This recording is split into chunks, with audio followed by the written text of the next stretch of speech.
Non viene a mangiare con noi. No. Grazie. Oggi tocca a Giuseppe Fontana. Giuseppe Per gli amici. Ok, Ennio, che cosa vuoi? Allora, non mi toccare Ennio. Non tocchiamo Ennio per favore, che è l'allievo di Giuseppe. Farò diventare un uomo. Allora, Giuseppe, parla un pochettino di te. Non parlare dei tuoi traffici di droga, perché questo andrà a finire su internet. Io sono un ragazzo carino,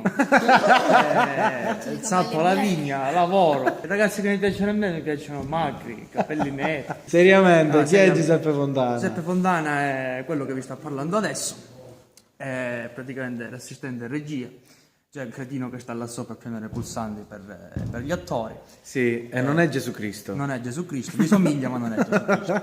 Tu, come hai anticipato, ti occupi, oltre a dare una mano durante la recitazione, ti occupi appunto di aiutare Dario a livello tecnico. Che cosa fai? Di cui abbiamo una diapositiva. Descrivi un po' quello che fai.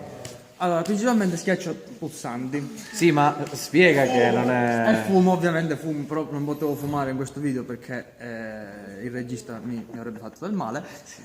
Purtroppo non posso fumare qui. Dicevo, schiaccio dei pulsanti, però non a caso ovviamente, schiaccio dei pulsanti secondo un ordine. Ovvero, gli attori che entrano hanno un numero e io devo premere quel numero. Però siccome sono 21 attori... Quest'anno sì, siamo tanti. Sì, se sbagliano poi è un casotto, un bel casotto. Però mi ha promesso una cassetta di Dreyer. Se riesco a fare Se le va cose. bene e non va nessun errore, gli porterò una cassetta di Dreger, altrimenti di Think Brow. Se sbagli ti porto il Think Brow e te la devi bere. Ma magari, bravo, attenzione, non è che... Saluta. Arrivederci. Ok, andiamo da quest'altro. No. Ciao Miki. Pronto? Sì. No, scusi un attimo. No, prego, rimanga. La posso richiamare dopo? Sì, la richiami ciao. dopo. Allora, Sì, impegni di lavoro. Lo metto più Sono ordinato. bello? Sì, bellissimo sei.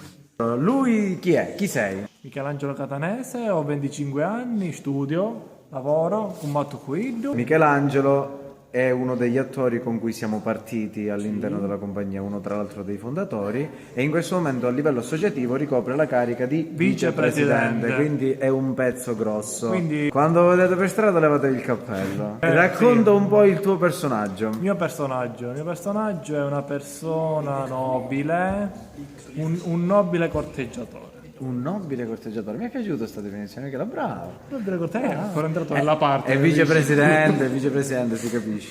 Va bene, Miki. Che cosa dobbiamo dire al nostro pubblico? In bocca al lupo, no. No, in bocca al lupo ce lo devono fare loro a noi.